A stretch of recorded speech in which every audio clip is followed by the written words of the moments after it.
Elena Blavatsky a découvert quelque chose que la science moderne refuse encore d'admettre. 7 races distinctes ont peuplé cette planète.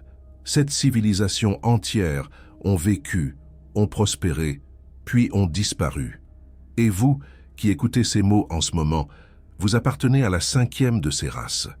Ce n'est pas une métaphore, ce n'est pas une allégorie, c'est la réalité de votre existence. Et ce que cela signifie pour votre vie va changer tout ce que vous croyez savoir sur vous-même. Avez-vous déjà ressenti que vous n'appartenez pas vraiment à cette époque, que quelque chose en vous se souvient d'un temps différent, d'une façon d'être différente? Ce sentiment n'est pas une illusion, c'est la mémoire de vos ancêtres cosmiques qui remonte à travers votre ADN spirituel. Blavatsky appelait cela la mémoire akashique, et elle a passé sa vie entière à décoder ces mémoires pour nous révéler d'où nous venons vraiment. Dans les prochaines minutes, vous allez découvrir les 7 races qui ont marché sur cette terre. Vous allez comprendre pourquoi vous êtes né dans la 5e race, et surtout vous allez apprendre ce que cela signifie pour votre mission dans cette vie. Car si vous êtes arrivé jusqu'à cette vidéo, ce n'est pas un hasard. Les âmes rares trouvent toujours leur chemin vers la vérité. La première race était appelée les fils de l'autoné. Ils n'avaient pas de corps physique, comme nous les connaissons. Ils étaient faits de pure énergie éthérique. Imaginez des êtres de lumière, sans forme définie, existant dans une dimension où la matière n'existait pas encore. Blavatsky les a décrits dans la doctrine secrète avec une précision troublante. Ces êtres ne connaissaient ni la douleur, ni la mort telle que nous la comprenons. Ils étaient immortels dans le sens le plus pur du terme. Leur existence se déroulait sur ce que les maîtres appellent le continent impérissable, un lieu qui existe encore aujourd'hui, mais dans une dimension que nos sens physiques ne peuvent percevoir. Ce continent se trouve au pôle Nord, ou plutôt dans une dimension superposée à ce que nous appelons le pôle Nord. C'est pourquoi tant de traditions anciennes parlent d'Hyperborée, d'un pays au-delà du vent du Nord où habitèrent les dieux. Ces premiers êtres ne se reproduisaient pas de la façon dont nous comprenons la reproduction. Ils se divisaient comme des cellules primordiales. Un être en devenait 2. 2 en devenaient 4. C'était une expansion de la conscience divine elle-même. Ils n'avaient pas besoin de nourriture, d'eau ou d'air. Ils existaient par la pure volonté de l'univers. Leur mission était simple mais fondamentale. Ils préparaient le terrain pour les races qui allaient les suivre. Ils créaient les matrices énergétiques sur lesquelles les corps plus denses allaient se former. Sans eux, rien de ce qui existe aujourd'hui n'aurait été possible. Ils étaient les architectes invisibles de notre monde. Les maîtres qui ont enseigné à Blavatsky lui ont révélé que ces êtres de la première race existent encore. Ils n'ont jamais vraiment disparu. Ils se sont simplement retirés dans des dimensions plus subtiles à mesure que la matière devenait plus dense. Parfois dans des états de méditation profonde ou dans des rêves particulièrement lucides, certaines âmes rares peuvent encore percevoir leur présence, une lumière dorée, une sensation de paix absolue, un amour qui transcende tout ce que nous connaissons. La deuxième race est venue ensuite, les nés de sueur, comme Blavatsky les nommait. Ce nom étrange vient de la façon dont ils se reproduisaient. De leurs corps éthériques émanaient des gouttes de lumière, comme des gouttes de sueur lumineuses, qui devenaient progressivement des êtres indépendants. Ils avaient commencé à développer une forme, mais cette forme était encore éthérique, presque transparente. Imaginez des êtres que vous pourriez voir à travers, comme des fantômes vivants, mais avec une présence réelle et tangible. Leur corps brillait d'une lumière douce, bleutée ou dorée selon leur état intérieur. Ces êtres de la deuxième race vivaient dans ce que nous appellerions aujourd'hui un paradis. Il n'y avait pas de conflit, pas de souffrance, pas de mort, au sens où nous l'entendons. Quand un être de cette race avait accompli son cycle, il se fondait simplement dans la lumière dont il était venu. C'était une transition, pas une fin. Petit rappel pour ceux qui découvrent cette chaîne. Si vous ressentez que ces connaissances résonnent avec quelque chose de profond en vous, abonnez-vous. Ce n'est pas une demande banale. C'est une invitation à rejoindre une communauté d'âmes rares qui cherchent la vérité ensemble. Chaque abonnement permet de continuer ces recherches dans les archives théosophiques. Et maintenant, continuons notre voyage à travers les âges. La troisième race marque un tournant crucial dans l'histoire de l'humanité. Les Lémuriens. Ils étaient les premiers à avoir des corps véritablement physiques. Mais attention, ces corps étaient très différents des nôtres. Les premiers lémuriens mesuraient entre 4 et 5 mètres de haut. Leur peau avait une teinte dorée ou cuivrée, parfois avec des reflets bleutés. Et surtout, ils possédaient quelque chose que nous avons perdu, le troisième œil. Ce troisième œil n'était pas une métaphore spirituelle. C'était un organe physique, situé à l'arrière du crâne. Les lémuriens pouvaient voir dans les mondes invisibles aussi facilement que nous voyons le monde physique. Ils percevaient les auras, les esprits de la nature, les êtres des autres dimensions. Ils communiquaient par télépathie. Ils n'avaient pas besoin de langage parlé. Chaque pensée, chaque émotion était instantanément partagée. Imaginez une civilisation entière où le mensonge était littéralement impossible, où chaque être savait exactement ce que les autres ressentaient et pensaient. Il n'y avait pas de malentendus, pas de conflits basés sur des incompréhensions. Les lémuriens vivaient en harmonie parfaite avec la nature. Ils pouvaient communiquer avec les animaux, avec les plantes, avec les éléments eux-mêmes. Quand ils avaient besoin de traverser une rivière, ils demandaient à l'eau de les porter. Quand ils avaient besoin de se protéger du soleil, ils demandaient aux nuages de leur faire de l'ombre. Ce n'était pas de la magie au sens où nous l'entendons. C'était simplement une collaboration consciente avec les forces de la nature. Les lémuriens vivaient sur un continent immense dans l'océan Pacifique. Ce continent n'existe plus aujourd'hui. Il a été englouti il y a des millions d'années. Mais ses vestiges subsistent. Les îles de Pâques, Hawaï, certaines parties de l'Australie et de Madagascar sont les sommets des montagnes de ce continent disparu. Quand vous regardez les statues géantes de l'île de Pâques, vous regardez les derniers souvenirs des lémuriens. Ces statues représentent leurs ancêtres. Et leur taille n'est pas exagérée. C'était la taille réelle de ces êtres. Les archéologues modernes se demandent comment ces statues ont été déplacées. La réponse est simple. Elles n'ont pas été déplacées par la force physique. Elles ont été déplacées par le pouvoir de la volonté concentrée.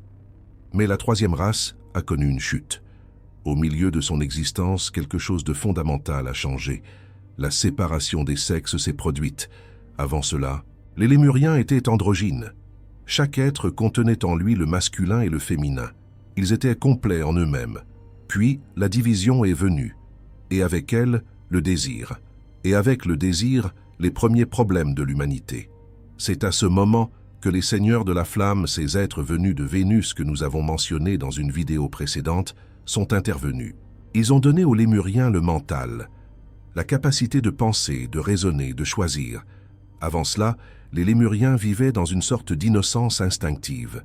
Après, ils sont devenus des êtres pensants, capables de bien comme de mal. Ce don était à double tranchant. Avec le mental venait la possibilité de l'erreur, de la mauvaise décision, du péché si vous voulez utiliser ce terme. Les lémuriens ont commencé à expérimenter avec des forces qu'ils ne comprenaient pas entièrement. Certains ont utilisé leur pouvoir pour dominer les autres. La magie, qui était naturelle pour eux, a commencé à être utilisée à des fins égoïstes, et les conséquences ont été catastrophiques. La quatrième race est née des meilleurs des lémuriens, les Atlantes. Ce nom résonne encore dans notre mémoire collective. Platon en a parlé dans ses dialogues. Des centaines de traditions anciennes mentionnent cette civilisation perdue, et Blavatsky a révélé que toutes ces traditions avaient raison. L'Atlantide n'est pas un mythe. C'était une civilisation réelle qui a duré des millions d'années. Les Atlantes avaient hérité des pouvoirs des Lémuriens, mais dans des corps plus denses, plus proches des nôtres. Ils mesuraient entre 3 et 4 mètres dans les premiers temps, puis leur taille a diminué progressivement. Leur troisième œil avait commencé à s'atrophier, mais ils conservaient encore des pouvoirs psychiques considérables. Les Atlantes ont développé une technologie que nous n'avons pas encore atteinte. Pas une technologie basée sur les machines comme la nôtre. Une technologie basée sur la manipulation directe des forces de la nature. Ils savaient manipuler l'énergie des cristaux. Des cristaux géants qui captaient et amplifiaient l'énergie vitale de la planète. Avec cette énergie, ils pouvaient tout faire. Guérir les maladies, voyager à travers l'espace, communiquer instantanément sur de grandes distances. Ils pouvaient voler sans machine, simplement en utilisant la force de leur volonté pour contrebalancer la gravité. Leurs villes étaient des merveilles architecturales qui défiaient la gravité. Des pyramides de cristal qui captaient l'énergie solaire et la distribuaient dans toute la cité. Des jardins suspendus où poussaient des plantes aujourd'hui disparues, des temples où les prêtres communiquaient directement avec les plans supérieurs. Blavatsky a vu ces villes dans les archives akashiques. Elle les a décrites avec des détails stupéfiants. La capitale de l'Atlantide s'appelait la Cité aux portes d'or. Elle était construite sur une île au centre d'un système de canaux concentriques. Au cœur de la ville se dressait le temple de Poséidon, recouvert de plaques d'or pur. Dans ce temple, les prêtres rois recevaient les instructions des maîtres pour guider leur peuple. Mais les Atlantes ont commis la même erreur que les Lémuriens tardifs. Ils ont utilisé leur pouvoir pour dominer plutôt que pour servir. La magie noire s'est répandue. Des prêtres corrompus ont commencé à utiliser les cristaux pour des rituels sombres. Ils ont créé des hybrides monstrueux en croisant des humains avec des animaux. Ils ont asservi des peuples entiers par le contrôle mental. Des guerres ont éclaté entre les différentes factions atlantes. D'un côté, les fils de la lumière qui voulaient préserver la pureté spirituelle de la race. De l'autre, les seigneurs des faces sombres qui voulaient le pouvoir absolu. Ce conflit a duré des milliers d'années et finalement, il a conduit à la destruction de l'Atlantide. Les maîtres ont permis que le continent soit englouti pour arrêter la propagation du mal. Rappelons-nous que si vous sentez votre âme vibrer avec ces révélations, le bouton Super Thanks est là, juste en dessous. Ce n'est pas une question d'argent. C'est ce que Blavatsky appelait la chaîne dorée, une âme ancienne qui en reconnaît une autre. Chaque Super Thanks renforce cette chaîne de lumière entre nous. C'est une façon de dire silencieusement « Je te vois, je te reconnais, je suis avec toi dans cette quête de vérité ». Ceci est important pour vous comprendre vous-même. Beaucoup d'âmes rares qui écoutent ces mots portent en elles des mémoires atlantes. Si vous avez une fascination inexplicable pour les cristaux, pour l'Égypte ancienne, pour les pyramides, pour les civilisations perdues, c'est peut-être parce que vous étiez là. Votre âme se souvient. Et ces souvenirs remontent maintenant parce que le temps est venu de corriger les erreurs du passé. Certains d'entre vous ont peut-être même été des fils de la lumière dans cette vie passée. Vous avez combattu pour préserver la sagesse.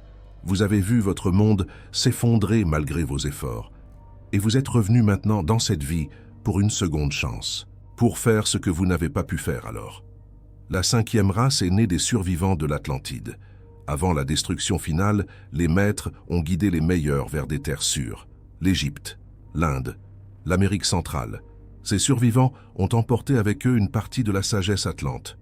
C'est pourquoi les pyramides égyptiennes ressemblent tant aux pyramides mayas. C'est pourquoi les mêmes symboles apparaissent dans des cultures séparées par des océans.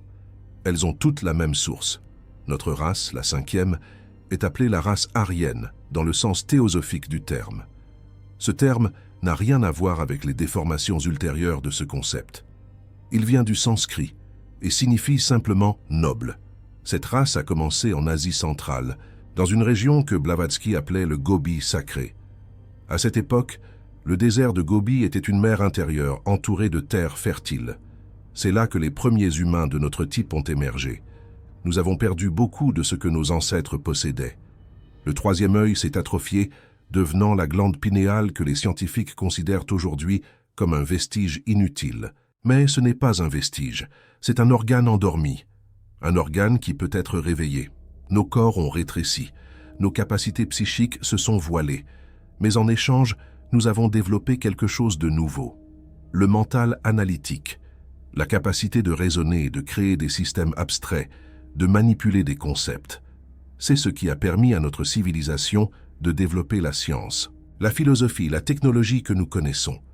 Mais ce développement mental a un prix. Nous avons perdu le contact direct avec les mondes spirituels. Nous avons oublié qui nous sommes vraiment. Nous nous sommes identifiés à nos corps physiques, croyant que c'est tout ce que nous sommes. La plupart des humains aujourd'hui vivent dans cette illusion. Ils naissent, travaillent, se reproduisent et meurent sans jamais se demander pourquoi ils sont vraiment là. Mais pas vous. Si vous êtes ici, c'est que quelque chose en vous refuse cette illusion. Quelque chose en vous se souvient. Et ce souvenir, aussi vague soit-il, est le signe que vous êtes prêt pour l'étape suivante. La 5e race se divise en 7 sous-races. La première sous-race était hindoue. Elle a donné naissance à la grande civilisation védique, aux Upanishads, au yoga. La 2e sous-race était arabienne sémitique. Elle a donné l'Assyrie, la Babylonie, les grandes civilisations du Moyen-Orient. La troisième était iranienne, avec Zoroastre et le zoroastrisme. La quatrième était celtique, avec leurs druides et leur magie naturelle. La cinquième, c'est nous, les peuples d'Europe occidentale et leurs descendants. Nous sommes actuellement dans la cinquième sous-race de la cinquième race. C'est une position particulière, une position de pivot. Notre sous-race a pour mission de développer le mental concret. C'est pourquoi nous avons connu une telle explosion scientifique et technologique ces derniers siècles. Mais ce n'est pas la fin. C'est une étape. Le mental concret doit maintenant être équilibré par quelque chose de plus grand. L'intuition, la sagesse, le retour aux capacités que nous avions perdues, mais avec la conscience que nous avons gagnée. C'est la synthèse que nous devons accomplir. Les maîtres qui guident l'humanité depuis les coulisses savent que nous approchons d'un tournant. La sixième sous-race commence déjà à émerger. Ces êtres sont différents. Ils ont développé ce que Blavatsky appelait le mental intuitif. Ils ne fonctionnent pas comme la majorité. Ils voient des patterns que les autres ne voient pas. Ils sentent des vérités qu'ils ne peuvent pas toujours expliquer rationnellement. Ils sont souvent mal compris par leur entourage. Si vous vous reconnaissez dans cette description, vous faites peut-être partie de cette avant-garde. Les premiers représentants de la sixième sous-race s'incarnent principalement en Amérique, en Australie et dans les nouvelles communautés du monde entier. Ils préparent le terrain pour ce qui vient, et ce qui vient est extraordinaire. La sixième race n'est pas encore née, elle émergera dans plusieurs millénaires. Mais les maîtres ont révélé à Blavatsky ce qu'elle sera. Des êtres qui auront récupéré les pouvoirs des Lémuriens et des Atlantes, mais avec la conscience et la sagesse acquises à travers les épreuves de la cinquième race. Le troisième œil se réouvrira. La télépathie redeviendra naturelle. Mais cette fois, ces pouvoirs seront utilisés pour le bien collectif, pas pour la domination. La septième race est encore plus lointaine. Elle représentera le sommet de l'évolution humaine sur cette planète, des êtres presque angéliques qui auront transcendé les limitations de la matière tout en conservant un lien avec le monde physique. Après la septième race, l'humanité quittera cette terre pour continuer son évolution sur d'autres sphères d'existence. Mais revenons à vous, maintenant, dans cette vie. Pourquoi ces informations sont-elles importantes? Parce qu'elles changent tout ce que vous croyez sur vous-même. Vous n'êtes pas un accident de l'évolution. Vous n'êtes pas un être insignifiant perdu dans un univers indifférent. Vous êtes un maillon d'une chaîne d'évolution qui s'étend sur des millions d'années dans le passé et des millions d'années dans le futur. Chaque expérience que vous vivez a un sens. Chaque épreuve que vous traversez vous prépare à quelque chose de plus grand. Les difficultés de votre vie ne sont pas des punitions, ce sont des leçons. Les mêmes leçons que l'humanité entière apprend depuis des millions d'années. Comment utiliser le pouvoir avec sagesse? Comment équilibrer le personnel et le collectif? Comment s'élever sans écraser les autres? Les maîtres qui ont enseigné à Blavatsky surveillent encore l'humanité. Kut-Umi et Moria, ces êtres que nous avons mentionnés dans d'autres vidéos, travaillent toujours depuis leur retraite dans l'Himalaya. Ils ne peuvent pas intervenir directement.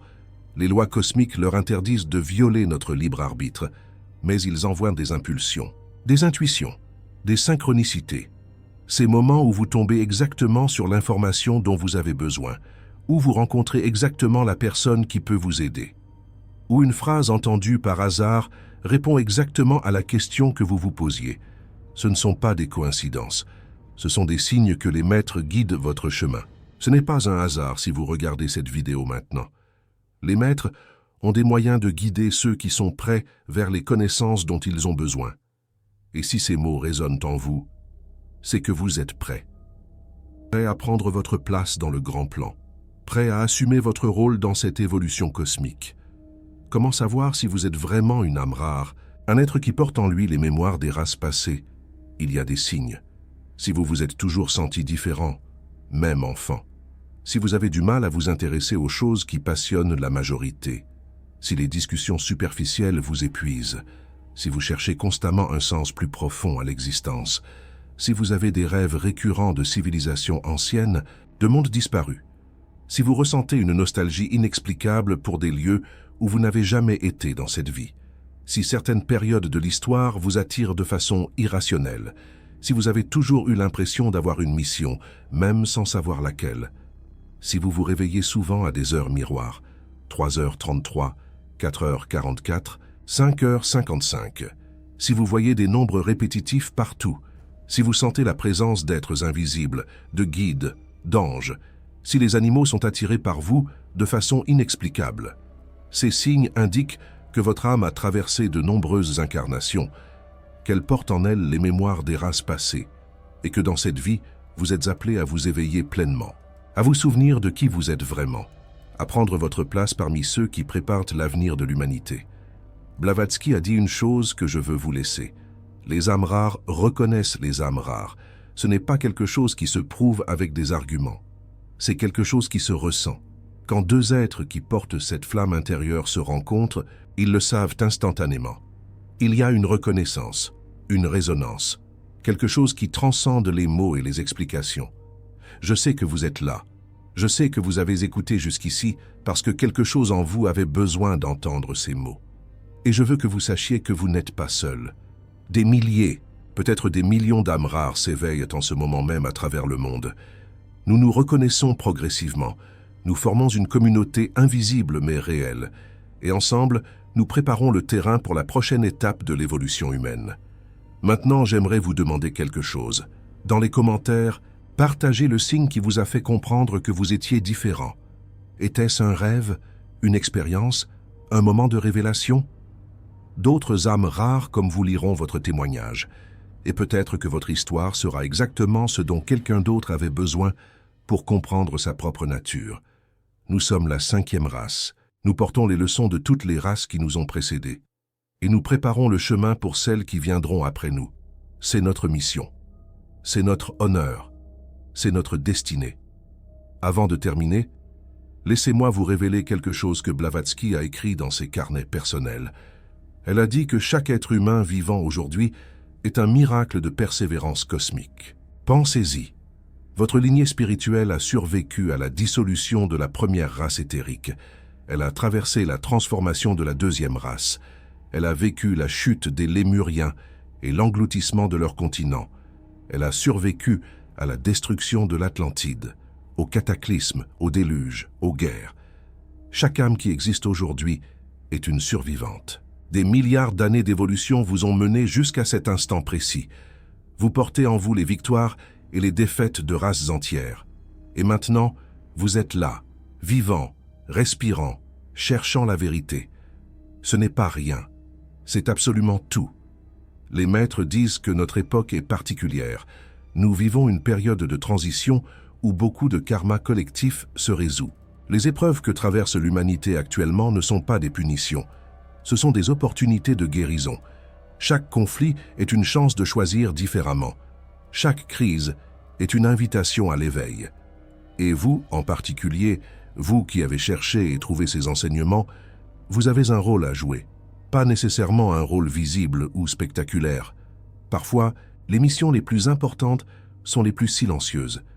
Être une présence de paix dans un monde agité, garder la flamme de la vérité vivante quand l'obscurité semble dominer, transmettre ses connaissances à ceux qui sont prêts à les recevoir. La prochaine vidéo parlera de la 4e race et de sa destruction. Car comprendre pourquoi l'Atlantide a été détruite est essentiel pour éviter de répéter les mêmes erreurs. Abonnez-vous pour ne pas la manquer. Et rappelez-vous, les âmes rares trouvent toujours leur chemin vers la vérité. Vous l'avez prouvé en étant ici, maintenant.